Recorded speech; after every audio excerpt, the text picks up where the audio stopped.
నమస్తే. ఈరోజు అయితే మనం లింగాలు వచ్చాము పాలిష్ చేయడానికి. చూడండి ఎలా పాలిష్ చేసాము.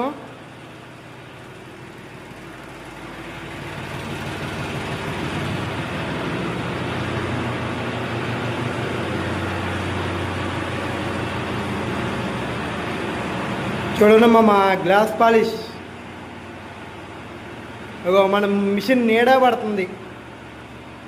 పాలిష్ కొడితే ఇలా ఉండదు మనం పాలిష్ కొడితే.